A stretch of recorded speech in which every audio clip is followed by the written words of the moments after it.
징그럽게 보고 싶었습니다. 정말로 반가워요. 정말로 우리 한 가족이기에 더더욱 반갑고, 한 주만 또 안 보이더라도 되게 막 보고 싶고 그립고 궁금했습니다. 우리는 매주일마다 본질을 붙들어야 답이 보인다 라는 시리즈 제목으로 에베소서의 말씀을 나누고 있습니다. 살면서 본질을 붙든다는 거 참 중요한 일이죠. 방향을 잃지 않고 방황할 수 있는 비결은요, 본질을 붙들고 나아가는 겁니다. 이것은 우리의 신앙생활에서도 마찬가지예요. 신앙생활에서도 방향성을 잃지 않고 올바른 신앙의 길을 걷기 위해서는요, 본질을 꿰뚫고 본질을 붙들고 나아가는 것이죠. 그래서 우리는요, 2주 동안 한 주는 찬양의 본질, 예배의 본질에 대한 이야기를 나눴어요. 성도들은 어떤 상황과 어떠한 형편 속에서도 예배할 수 있고 찬양할 수 있는 특권을 누리고 있는 자들이 우리 예수 믿는 성도들이라고 했죠. 왜 우리가 예배를 드려야 됩니까? 왜 찬양을 하며 감사해야 됩니까? 중요한 본질은 땅에서의 축복은 없다 할지라도 이미 성도들에게는 하늘의 신령한 복이 주어졌기 때문이에요. 구원과 관련되어져서 성부 하나님은 아무런 조건도 따지지 아니하고 우리의 행위도 보지 아니하시고 그냥 사랑은 우리를 선택하셨죠. 그리고 예수 그리스도를 통해서 죄사함을 선포하시고 하나님의 자녀 삼아 주셨습니다. 그리고 성령님께서는 우리에게 하나님의 자녀요 구원받은 백성이라는 것을 영적으로 인을 꾹 쳐주셨기에 우리는 오늘도 나와 예배 드릴 수 있고 하나님을 향해서 아버지라 고백할 수 있어요.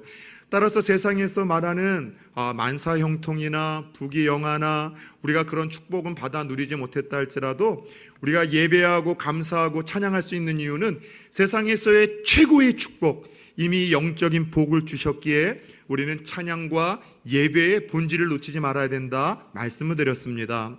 더 나아가 지난주에는요, 믿는 자에게 주신 최고의 특권 중에 하나가 기도의 특권인데, 이 기도에도 절대로 놓치지 말아야 될, 붙들어야 될 2가지 기도의 제목, 내용의 본질이 있다고 말씀을 드렸죠.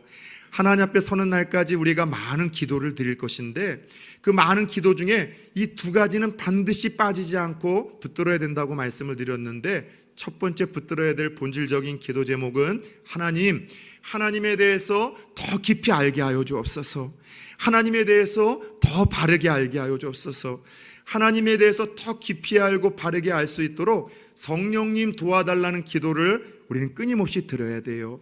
하나님을 아는 것만큼, 내가 하나님을 체험하는 것만큼 우리는 신앙생활할 수 있고 또 볼 수 있고 들을 수 있고 다른 사람들에게 흘릴 수 있기 때문입니다.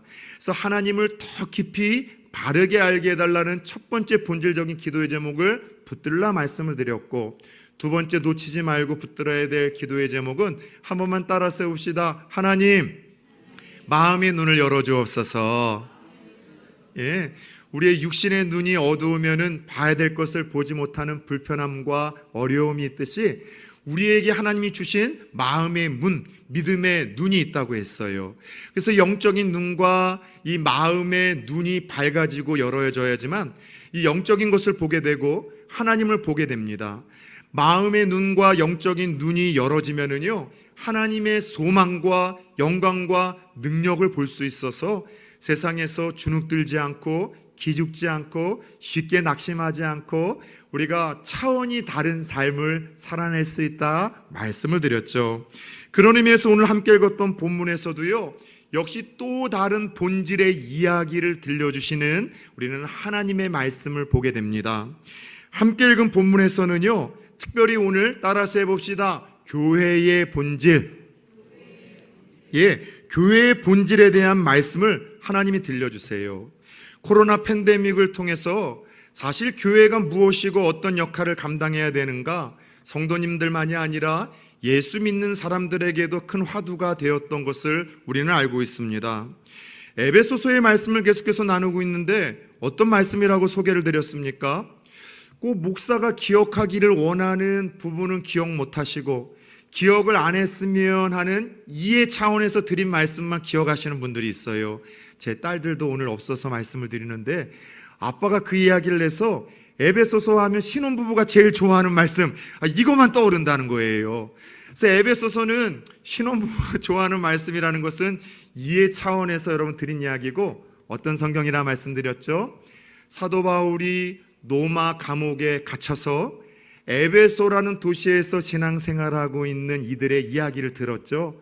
그들이 가장 많은 우상 숭배가 심한 곳에서 핍박과 환난을 받지만 정말 뜨겁게 믿음 생활하고 하나님을 사랑하고 있다는 이야기를 듣고 그들을 위로하고 격려하기 위해서 펜을 들어서 보낸 사랑의 편지가 에베소서라 말씀을 드렸어요.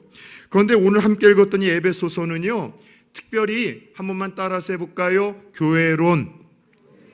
교회론에 대한 이야기를 명쾌하게 가장 많이 담고 있는 이 말씀이 에베소서입니다. 다시 말해, 교회가 무엇이냐, 교회가 뭘 하는 곳이냐, 교회의 역할과 사명은 무엇이냐, 어떤 교회가 좋은 교회이냐, 어떤 교회가 건강한 교회이냐, 쉽지 않은 질문들이죠. 답이요. 그럼에도 불구하고 이 본질적인 이야기에 대해서 명쾌하게 본질적인 이야기를 들려주고 있는 말씀이 에베소서라고 할 수 있습니다. 자, 저를 보세요. 우리가 다 아는 바와 같이 하나님이 이 땅에 직접 하나님이 만드시고 축복하신 기관은 딱 두 곳이 있습니다. 첫 번째는 가정이라는 기관이고요. 두 번째는요, 교회라는 이 기관과 공동체는요, 하나님이 처음 하나님이 만드시고 하나님이 축복을 하셨어요. 가정과 이 교회를 하나님이 세우시고 축복하셨다는 것은 하나님의 최고의 사랑, 관심, 기대가 가정과 교회를 향해 흘러가고 있다는 거예요. 하나님은요, 교회를 포기 못해요. 하나님은 가정을 포기 못해요. 그래서 신앙과 믿음이라는 이름으로 가정이 무너지거나 파탄되어지는 거 10중 8구 하나님의 뜻 아닌데, 이단들의 문제가 항상 이거잖아요. 빠지면 가정이 무너져요. 가정이 파괴되어지는데 절대로 이 가정이 파괴되어지는 것은 하나님의 뜻 아닙니다. 하나님의 관심과 사랑과 기대는요, 가정에 있어요. 더 나아가 하나님의 최고의 기쁨, 그분의 기대, 그대의 소망, 그리고 때때로는 하나님의 탄식과 하나님의 아픔이 있는 곳이 또 있는데 바로 그것이 교회예요. 그래서 교회는요, 하나님의 사랑과 관심과 기대도 한 몸에 받고 있지만 그 교회가 온전한 교회로서의 기능을 감당하지 못할 때 하나님의 탄식과 눈물과 안타까움이 있고, 그럼에도 불구하고 포기하지 못하는 바로 그것이 교회라는 신비롭고 영광스러운 기관과 공동체라고 할 수 있습니다. 여러분, 그런 의미에서 교회 하면은 여러분들에게 가장 먼저 떠올려지는 이미지는 무엇입니까? 교회라는 단어를 생각하고 교회라는 말을 들으면 가장 먼저 어떤 이미지가 떠올려지세요? 영국에서 설문조사를 했는데 교회 하면 가장 먼저 떠올려지는 이미지는 빨간 벽돌로 된 건물 위에 십자가가 세워진 집, 이거를 바로 교회라고 생각하고 떠올렸다고 합니다. 뭐 솔직히 이야기하자면 우리와 별반 다를 바 없다는 생각을 갖습니다. 교회 하면은 항상 십자가가 세워진 건물과 집을 많은 성도님들이 생각해요. 그러나 우리가 알고 있는 것과 같이 그것은 교회가 아니라 교회당, 집당자를 써서 예배당이라고 함이 옳습니다. 잘 들으셔야 돼요. 교회는 건물이 아닙니다. 교회는 건물이 아니라 그것은 교회당, 예배당이고요. 교회라는 것은 성경의 신약 성경을 보면 한 110번 정도 항상 똑같은 단어로 쓰여졌는데 한번 유식하게 한번 우리가 따라해 봅시다. 에클레시아. 헬라어로 에클레시아라는 이 단어를 신약 성경에 한 110번 정도 교회할 때마다 항상 사용을 했어요. 근데 신학적으로 에클레시아라는 교회라는 의미가 어떤 의미인가 하면 선택과 부름을 받은 모임, 그것을 가리켜 교회라 이야기를 합니다. 아까 제가 좀 전에 교회는 건물이 아니라고 했습니다. 십자가가 세워져 있고 간판이 있다 할지라도 하나님께 선택을 받고 부름을 받은 사람들의 모임이 없다면 그것은 교회가 아니에요. 반면에 십자가와 건물이 없다 할지라도 아주 깊은 산속 어떤 허름한 굴에 거적다기 하나 깔고 사람 몇이 모였다 할지라도 하나님께 선택을 받고 부른 사람들이 함께 모였다면 그곳이 하나님이 기뻐하시고 집중하시고 사랑을 쏟으시는 바로 교회라는 사실을 잊으셔서는 안 돼요. 그러나 오늘 함께 읽었던 본문에는요, 이런 신학적인 의미와 정의를 넘어서, 일반적인 교회의 정의를 넘어서 교회가 얼마나 신비롭고 얼마나 영광스러운 곳인지 집중을 하며 좀 교회론에 대한 이야기를 다루고 있습니다. 다시 한번 여러분들에게 말씀드리겠습니다. 성도에게는요, 건강하고 바른 교회관이 있어야 건강하고 바른 신앙생활이 가능하다는 것을 여러분 잊으셔서는 안 돼요. 목사에게는요, 교회가 무엇이고 역할과 사명이 무엇이고 어떤 교회가 하나님이 기뻐하시는 교회인지에 대한 명확하고 분명한 교회관이 목사에게 없으면은요, 올바른 목회를 펼쳐갈 수가 없다는 것을 기억하셔야 됩니다. 여러분, 그렇다면 성도들이 가져야 될 건강하고 성경적인 교회관은 무엇일까요? 다시 말해 오늘 본문을 통해서 우리에게 말씀하시는 본질적인 교회는 무엇이며 어떤 교회일까요? 오늘 함께 읽었던 본문을 우리 특별히 23절을 같이 한번 읽어봅시다. 시작. 교회는 그의 몸이니. 아멘. 여기까지 읽겠습니다. 결론부터 총론부터 말씀드리자면, 여러분, 본질적인 교회의 정의는요, 한번 따라 세웁시다. 교회는 예수 그리스도의 몸입니다. 이게 본질적인 교회의 정의와 여러분 개념이에요. 교회는 뭐라고요? 예수 그리스도의 몸이라는 신비롭고 영광스러운 공동체라는 것을 하나님 우리들에게 먼저 총론, 결론에서 이미 선포를 하십니다. 자, 교회는 예수 그리스도의 몸이라는 것이 무슨 의미일까요? 우리가 오랜 신앙생활을 통해서 많이 들어오셨겠지만 오늘 우리가 알고 있는 것들을 한 풀 한 풀 벗겨나가며 교회가 예수 그리스도의 몸이기에 얼마나 신비롭고 영화로워야 될 것인지에 대한 말씀을 함께 우리가 좀 배워가며 은혜를 받는 시간을 가졌으면 좋겠습니다. 첫 번째로, 교회가 예수 그리스도의 몸이라는 의미라는 것은 예수님을 머리로 주인으로 인정하는 공동체임을 의미합니다. 다시 말해서 교회의 주인은 오직 한 분, 예수 그리스도라는 사실을 우리들에게 이야기해 주고 있는 거예요. 그를 만물 위에 교회의 머리로 삼으셨다라고 22절에서 이야기를 합니다. 여러분, 살면서 우리 인간의 몸에서 가장 중요한 부분이 있다면 머리라고 할 수 있지 않을까요? 마찬가지로 교회에서 가장 중요하게 여겨지고 다루어져야 될 분이 있다면 여러분, 저는 예수 그리스도 한 분뿐이라고 확신을 합니다. 어느 곳에 갔더니 십자가도 세워졌고 예수 이야기도 하지만 자꾸 어떤 목사에게 집중을 시키거나 어떤 교주에게 집중을 시키거나 그 단체를 창설한 어떤 이 창설자에게 자꾸 집중을 시킨다면 여러분, 그것은 더 이상 건강한 교회로서의 정체성을 잃은 거예요. 교회의 주인은요, 교회의 머리는요, 교회의 주인공은요, 오직 예수 그리스도 한 분뿐이라는 것이죠.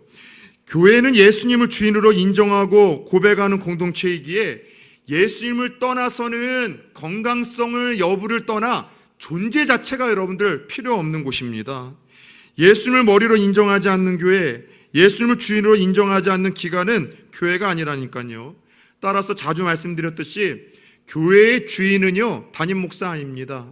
기능상 때문에 교회의 여러 부분들을 입술어 가겠지만은 담임 목사는요, 교회의 주인이 아니라 쉽게 말하자면 예수님이 목자라고 한다면 양들을 모는 개와 같은 존재가 담임 목사예요. 그래서 여러분들, 성도님들은요, 담임 목사가 어떤 목회 철학을 펼쳐갈 때마다 정말 교회의 주인이신 예수님의 뜻과 같은가? 혹시 상반되지는 않는가? 성경에 저것이 정말 원리인가? 여러분, 끊임없이 보시면서 견제하셔야 돼요. 교회의 주인은 담임 목사가 아닙니다. 이 말은 곧 교회의 주인은 당회 장로님들 아닙니다. 교회의 주인은요, 교회에 오래 섬겼었던 교회 권사님들이나 집사님들이나 여러분 기득권층들이 아니라는 것이죠. 왜 제가 이런 이야기를 하는가 하면 담임 목사가 교회의 주인이 아님에도 불구하고 교회의 주인 역할을 하는 경우들이 종종 있어요. 그래서 교회가 어려울 때가 있습니다. 장로님들이 교회의 주인이 아니라는 것을 이야기를 하면서도 주인인 것처럼 행세를 하다가 어려움에 빠뜨리는 일들이 종종 안타깝게도 들려옵니다. 교회 오래 다니신 분들이 교회의 주인이 아니라는 이야기를 들으면서도 교회 주인 행세하다가 어려움을 겪는 일들이 종종 들려오기 때문이에요. 우리가 교회의 구성원으로서 잘 들으셔야 됩니다. 주인 의식을 갖는 것은 아주 중요해요.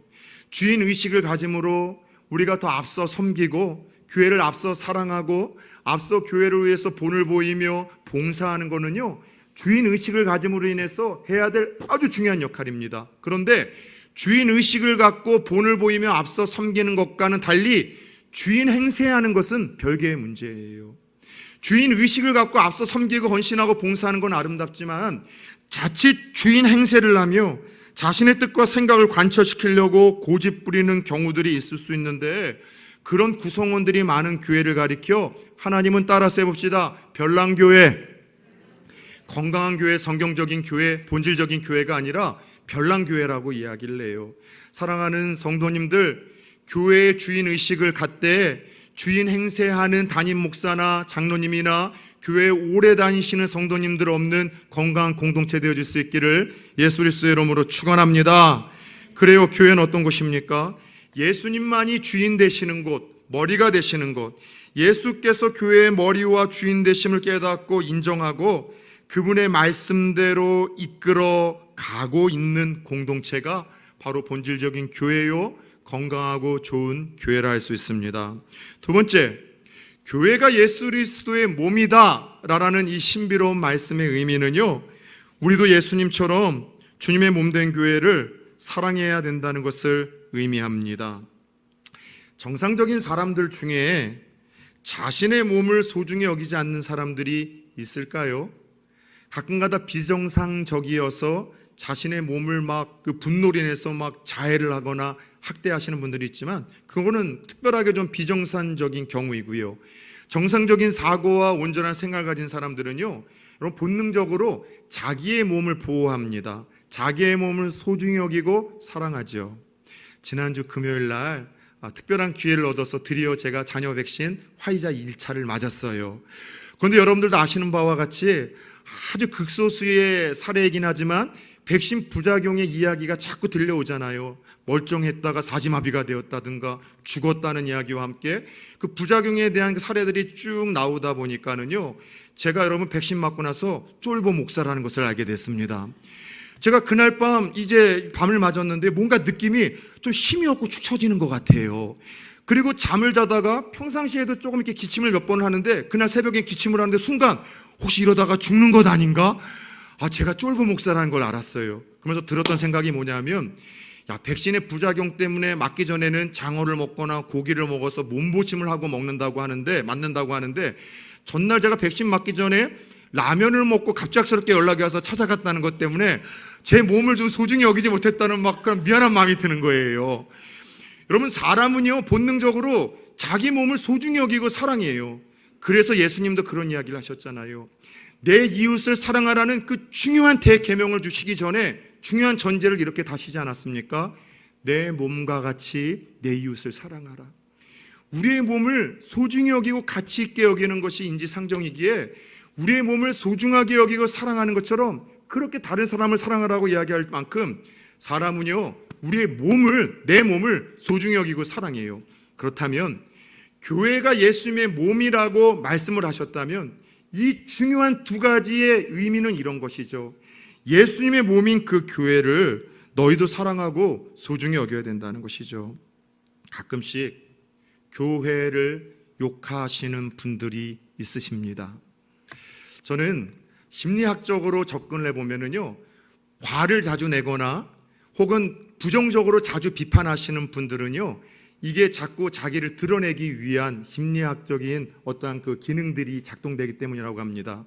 화를 내거나 자꾸 비판을 하면 있어 보이잖아요. 의식적인 사람인 것 같고 깨어있는 사람인 것 같고 그 교회와 그 회사와 그 기관이 다 썩어 문드러졌지만 나는 무언가 역행하고 있는 건강한 사람이라는 것을 은연중에 드러내고 있는 거거든요. 그래서 부정적으로 비판하고 욕을 교회를 향해서 하시는 분들이 종종 있다는 것이죠.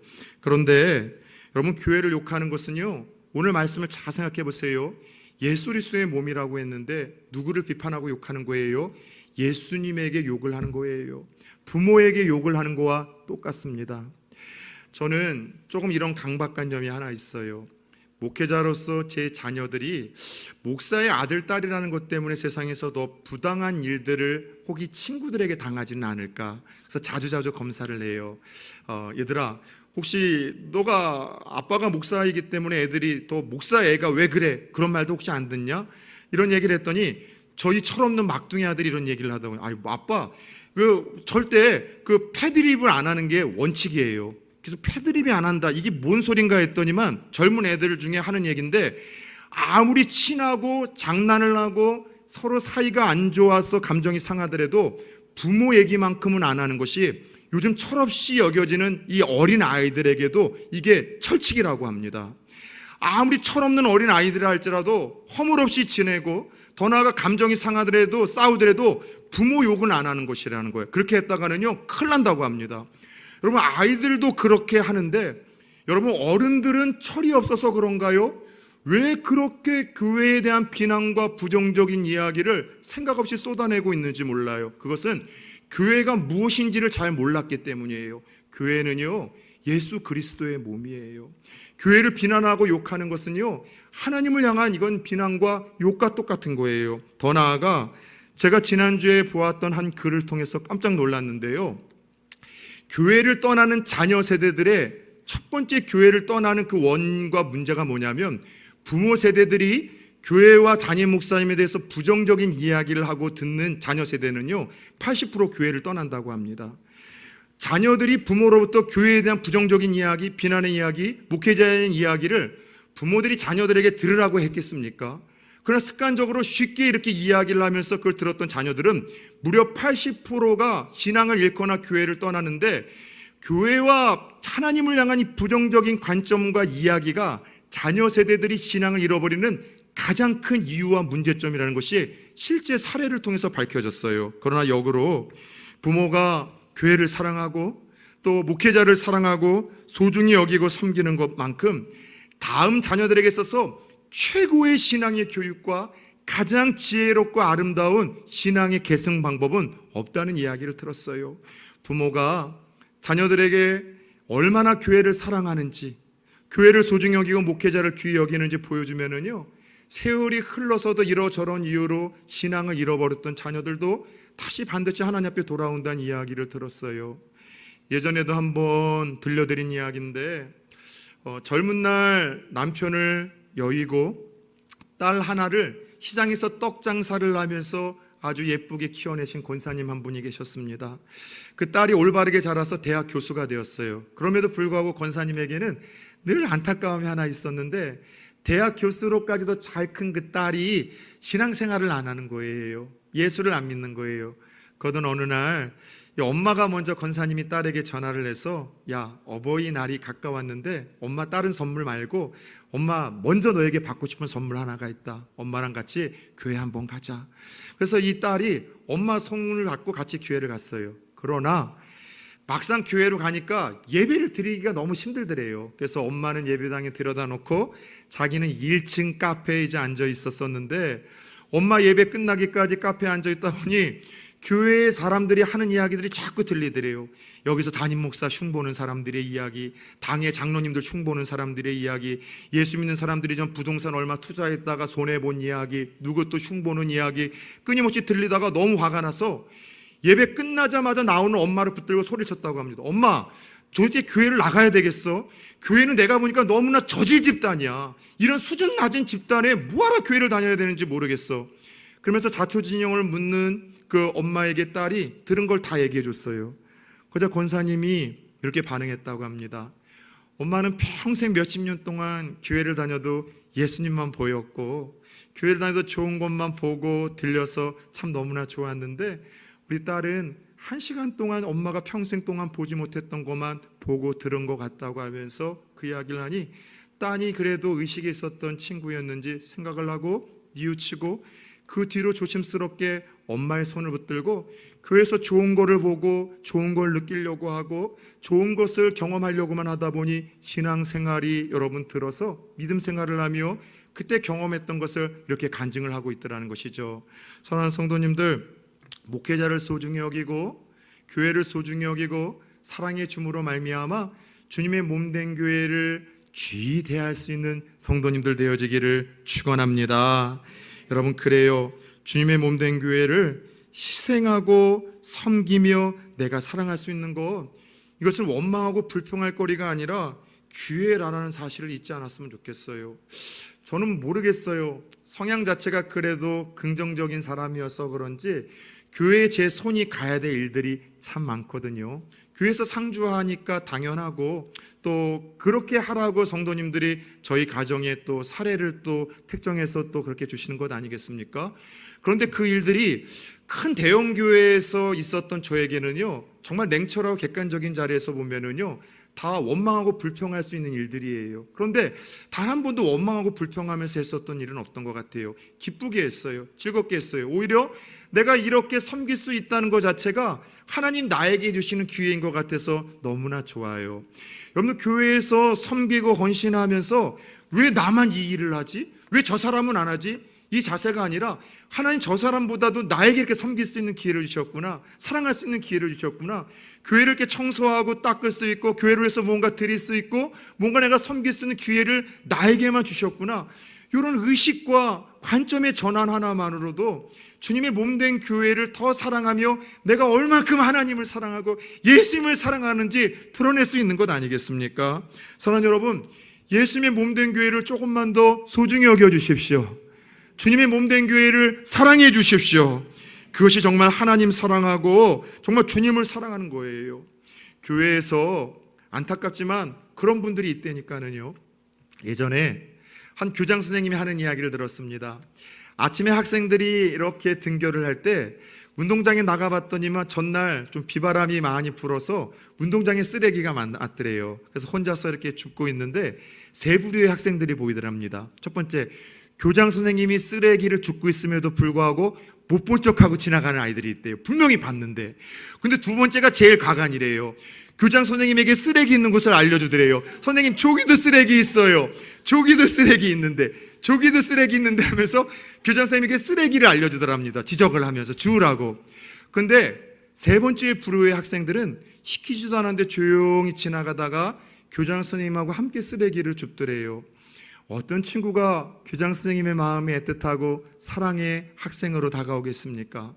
저는 그 모습을 보면서 교회 안에도 하나님을 사랑한다고 고백하시는 분들은 얼마나 많습니까, 사실. 그런데 정말 하나님을 사랑하는 그 대표적인 증거는 뭐라고요? 주님의 몸된 교회를 사랑하는 거예요. 힘을 쏟고 시간을 쏟고 청소하고 무언가 물질을 통해서 여러 가지 내 재능을 통해서 그렇게 섬기는 이들이 있는가 하면, 여러분들, 주인 의식은 갖지 못하고 행세하시는 분들이 있어요. 누가 섬긴 거에 대해서 왜 이거밖에 못했느냐, 왜 이렇게 안 하느냐, 이렇게 해야 되지 않느냐. 여러분, 그런 존재들이 아니라 내가 직접 여러분 말은 조용히 좀 하고 더 많이 기도하시면서 내가 주님을 얼마나 사랑하고 내가 하나님을 얼마나 사랑하는지 정말 교회를 사랑하고 교회를 소중히 여겨주심으로 말미암아 드러낼 수 있는 성도님들 되어지기를 축원합니다. 끝으로 교회는 그리스도의 몸이라는 이 말씀의 의미는요, 모든 교회와 모든 성도는 한 몸 같은 지체라는 것을 의미합니다. 나와 다른 몸을 이룬 다른 지체들도 소중히 여기고 그들과 함께해야 나가는 것, 그것이 교회라는 것을 뜻하죠. 고린도전서 12장 26절 27절에서는 이 그리스도의 몸이 교회라는 사실에 대해서 이렇게 또 다른 신비로운 이야기를 들려줍니다. 만일 한 지체가 고통을 받으면 모든 지체가 함께 고통을 받고 한 지체가 영광을 얻으면 모든 지체가 함께 즐거워하느니라. 너희는 그리스도의 몸이요 지체의 각 부분이라. 교회는 그리스도의 몸이고 성도 한 사람 한 사람도 교회입니다. 우리 각자 한 사람 한 사람이 교회예요. 교회인데 예수 그리스도는 교회의 몸 중에 머리이시고 우리는 손과 발, 눈, 코, 입, 때로는 보이지 않는 어떤 내장과 작은 세포일 수도 있겠죠. 그러나 중요한 것은 예수 그리스도는 몸에 우리는 연합이 되어져 신비로운 한 영적인 가족, 하나의 지체라는 사실을 우리들에게 이야기를 해주는 거예요. 여러분, 그럴 때 있지 않아요? 몸의 한 부분이 아프잖아요. 그것만 아픈 것이 아니라 온몸이 함께 통증을 느낍니다. 어린아이로부터 어른까지 제일 가기 싫어하는 곳이 있다면 치과 아니겠습니까? 이빨이 조금 상해서 썩어서 치과를 가면은요, 이빨 하나만 아픈 게 아니에요. 그 썩어서 신경까지 건드리면은요, 온 머리통이 아프고 온 몸이 아파서 모든 신경이 다 글로 가는 것처럼, 여러분, 이 교회라는 것이 그래야 돼요. 누가 한 사람이 아프거나 누가 한 사람에게 문제가 있으면은요, 함께 아파하고 함께 고통스러워야 돼요. 지난주 어떤 교회, 어떤 공동체가 좋은 교회, 건강 교회라고 이야기를 했습니까? 첫 번째는 담임 목사가 성도들의 이름과 얼굴을 알고 기도 제목을 알고 새벽마다 기도해 주는 교회라면 그 교회에 등록하라고 이야기를 했잖아요. 여러분, 담임 목사가 다른 것 때문에 기뻐하지 않아요. 성도님들이 아파하고 무언가 문제가 있으면 그것 때문에 밤잠을 못 이루는 거예요. 너무나 아프고 속상해서. 그런데 기도하던 성도님들이 어떤 문제에서 해결되면은요, 정말 그거는요, 표현 속에서만 기뻐 막 춤을 추는 교회, 그런 교회가 좋은 교회예요. 그런데 담임 목사만 그런 교회겠습니까? 예수 그리스도의 몸이 교회라고 한다면 우리가 다 그래야 돼요. 누가 한 사람이 신앙을 잃거나 누가 한 사람이 믿음을 잃거나 어려운 일을 당하면 그냥 소, 닭 보듯이가 아니라 내 가족이 그런 것처럼 아파하고 힘들어하고 고통스러워하고, 여러분, 무언가 내가 어떻게 도움이 될까? 이런 선한 고민을 해야 될 곳이 바로 교회예요. 왜요? 교회는 그리스도의 한 몸, 다시 말해서 영적인 가족이기 때문이에요. 한 가족과 한 지체이기 때문에 누군가가 조금 연약한 모습, 부족한 모습이 보일 때 여러분 비난하고 여러분 그거에 대해서 흉보는 가족이 있습니까? 집에서 제가 아무리 트림하고 방구를 끼고 다녀도, 자주 그런 건 아닙니다. 좀 찔리네요. 좀 자주 그러기는 해요. 그렇다고 해서 제 아내나 제 딸들이 야, 우리 아빠 목사인데 방구 끼고 트림하고 다닌다는 소리 한 번이라도 들어보셨습니까? 여러분, 그게 가족이에요. 부끄럽고 창피한 것들에 대해서는 드러내기보다는 품어주려고 하고 끌어안아 주려고 하는 거. 세상에서 누군가에게 맞고 오면은요, 무조건 편들어주고, 세상에서 억울한 일 당하고 오면은요, 이야기 들어주면서 함께 편이 되어주는 것, 그게 가족 아니겠습니까? 저는 우리가 하늘나라 영적인 가족의 모임이 교회라는 사실을 잊지 않았으면 좋겠어요. 서로 연약함이 있으면 보완해야죠. 안 보이는 사람이 있으면 연락해야죠. 누군가 아파한다면 똑같이 아파하면서 기도해야 되죠. 세상에서 여러분들 교회만큼 이해 타산이 없이 그저 그 자체로만 해도 인정받고 존경받고 사랑받아야 될 공동체가 어디 있겠습니까? 어린 친구들이나 젊은 친구들은 세상에서 성적으로 평가와 대우를 받습니다. 연봉과 그가 얼마나 큰 집에서 살고 얼마나 좋은 차를 타고 다니냐, 여러분, 대우와 인정과 평가를 받죠.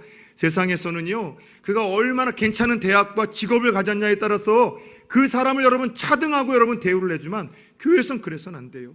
어떤 옷을 입고 왔든 어떤 차를 타고 왔든 어떤 여러 모습으로 왔든 교회에서는 다른 것 아니라 그저 위로하고 격려하고 사랑하고, 이 세상에서 힘들고 어려운 시간들을 보내지만 당신 혼자가 아닙니다.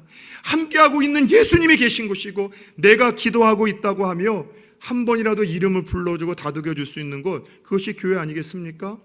저는 우리 청년부 모임이 참 좋아요. 왜냐하면 청년들 모임에서 함께 말씀을 읽고 말씀 한 구절씩 올린다고 했잖아요. 근데 그것으로 끝나지 않고 어제도 그제도 약속을 한 것이, 말씀을 올리면 30초씩 우리가 기도해 주자고 이야기를 합니다. 평상시 기도 제목을 나누지만 툭 까놓고 이야기해 봅시다. 새벽마다 나와서, 수요일마다 나와서, 아니면 주중에 집중적으로 기도의 제목을 나누고 해서 기도하십니까? 잘 안 해요. 여러분이 잘 안 하고 있는데 이야기를 하면 또 저만 쓰레기 목사 되는 거고요. 우린 잘 못합니다. 그러나 코로나로 인해서 함께 모일 수는 없지만 만남으로 인해서 같은 말씀을 가지고 은혜를 받고, 자신이 때로는 감동을 받은 말씀, 은혜를 받은 말씀, 찔림이 되었던 말씀, 이런 축복을 받았으면 좋겠다는 말씀을 하나 올리면은요, 그 말씀을 올린 사람을 위해서 30초만 위해서 기도해 주자는 거예요. 하나님, 이 친구의 말씀대로 이런 복을 받게 하시고, 우리가 한 가족이라는 걸 잃지 않게 하시고, 세상에서 아무리 힘들고 어렵더라도 이 모임 속에서 위로와 격려를 받게 하여 주옵소서. 이게 교회 아니겠습니까? 이게 그리스도의 몸과 영적인 가족으로서 한 지체 되어지는 것 아니겠습니까? 사랑 여러분, 1884년 4월 16일은요 보지도 못하고 듣지도 못하고 말하지도 못했던 삼중고를 겪었던 헬렌 켈러에게 가장 의미 있는 날이었다라고 그녀는 고백합니다.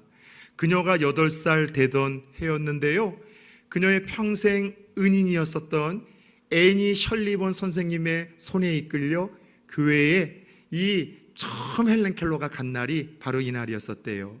그 애니 켈러 선생님이, 설리반 선생님이 다른 것보다도 크리스찬이었었다는 감동에 저는 참 은혜를 받습니다.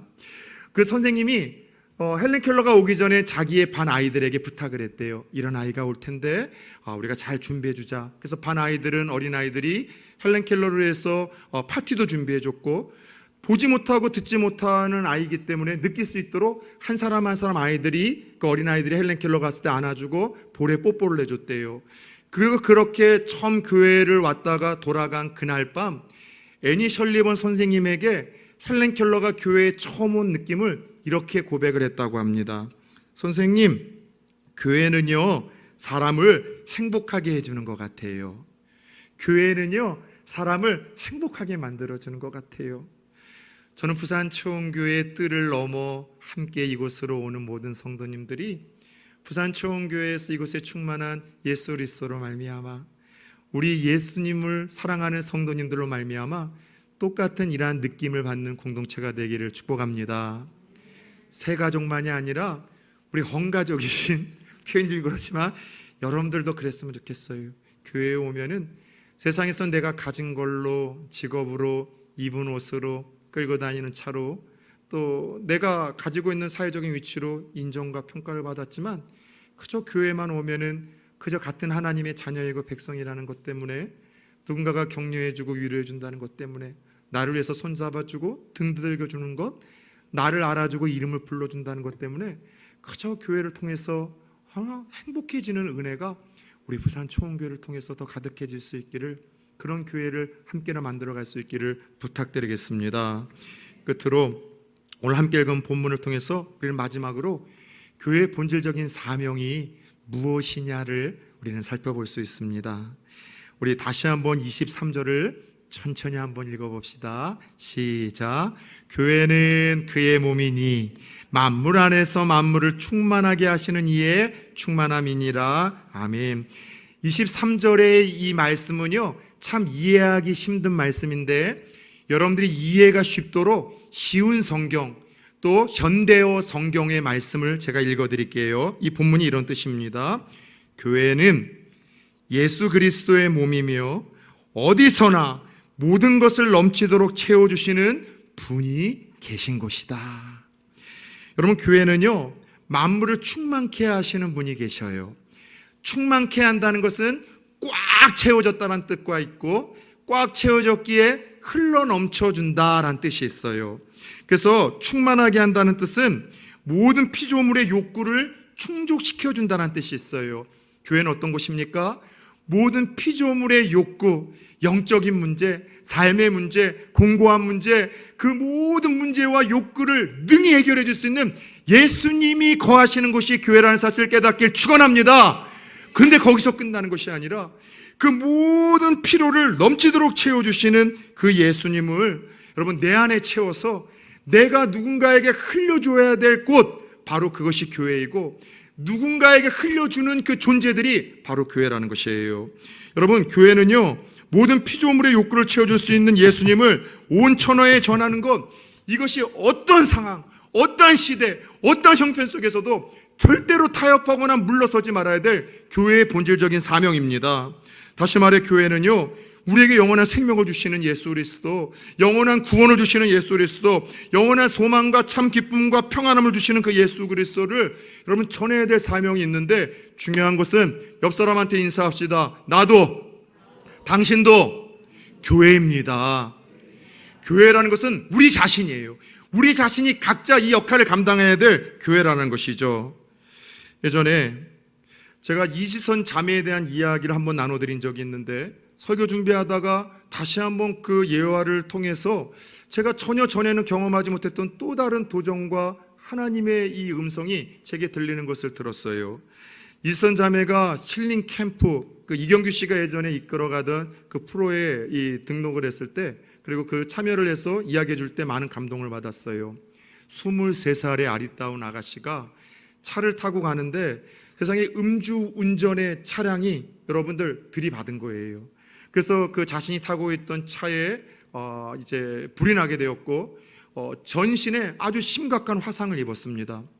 간신히 수십 번의 수술을 통해서 살아는 났는데 문제는 뭐냐면 얼굴이 너무나 흉하게 여러분들 화상으로 일그러진 거예요. 그래도 이지선 자매는 소망이 있었다고 합니다. 우리나라 성형 의술이 너무 뛰어나다 보니 몇 번 수술을 받으면 어느 정도 회복이 될 줄 알았는데 한두 번도 아니라 수십 번의 수술을 받았음에도 불구하고 이것이 최선이고 더 이상은 소망이 없다는 이야기를 위로진한테 들은 거예요. 그러던 어느 날 TV를 보는데 드라마에서 자기 또래의 아름다운 여인이 등장하는 걸 보면서 순간 이런 생각이 들더래요. 이런 얼굴로 내가 괴물로 살아야 될 필요가 있을까? 그리고 들었던 생각이 딱 두 가지였다고 합니다. 지금 옥상으로 갈까? 왜요? 그냥 끝내버리려고. 그래서 또 하나 밤 깊은 곳에 또 한 곳에 대한 생각이 떠오르더래요. 아니면 교회로 갈까? 옥상으로 갈까? 교회로 갈까? 고민을 하다 그녀는 먼저 교회로 가서 기도도 아니고 하나님에게 펑펑 원망을 하며 그렇게 여러분 엎드려서 울기 시작을 했습니다. 근데 그녀 생에 처음 하나님의 음성을 들었는데 그 음성은 대단한 음성이나 특별한 음성도 아니고 사랑하는 딸아, 너는 그럼에도 너무나 소중한 내 딸이다. 이 음성이 그녀에게 들렸다는 거예요. 생뚱맞은 이야기죠. 또 특별하지 않은 음성이죠. 근데 사랑하는 딸아, 너는 소중한 그럼에도 불구하고 내 딸이야라는 이 음성 하나가 그녀를 다시 살리게 되었고 그녀를 다시 회복시키게 되었어요. 그녀는 살 소망을 가지고 자기처럼 삶의 소망을 잃어버린 수많은 사람들을 찾아가 소망을 주며 하나님 앞에 이끌어가며 그들의 필요를 채워가는 영적인 전도자로 쓰임을 받고 있습니다. 저는 그 이야기를 통해서 그런 생각이 드는 거예요. 우리 교회에도 옥상으로 갈까? 아니면은 마지막 한번 하나님 앞으로 나아가 볼까? 그런 마음을 갖고 오시는 분들이 있을지 누가 알겠습니까? 근데 만약에 지푸라기라도 잡는 마음으로 옥상이 아니라 한 번만 나가보자는 마음으로 교회에 왔을 때 그 한 번의 예배를 통해서 하나님의 음성을 들을 수 있는 교회일 수 있을까? 그리고 우리가 꿈꿔야 될 교회가 그런 교회가 아닌가 싶어요. 목회자는 말씀을 통해서 성도님들에게 그럼에도 불구하고 하나님이 여러분을 사랑하십니다. 여러분들이 희망이 있고 소망이 있다는 주님의 음성을 들려줄 수 있는 교회였으면 좋겠고 성도님들은 또 다른 누군가가 그런 마음으로 지푸라기라도 잡는다는 마음으로 온다는 사실을 알고 위로하고 격려하고 소망을 줄 수 있는 그런 공동체가 되기를 축원합니다. 이를 위해서 우리 한 사람 한 사람이 예수님으로 좀 충만해졌으면 좋겠어요. 예수님의 은혜로 모든 필요를 채워주시는 예수님의 은혜를 우리가 먼저 경험해서 우리 얼굴 표정에서 그럼에도 불구하고 평안과 기쁨이 있었으면 좋겠고요.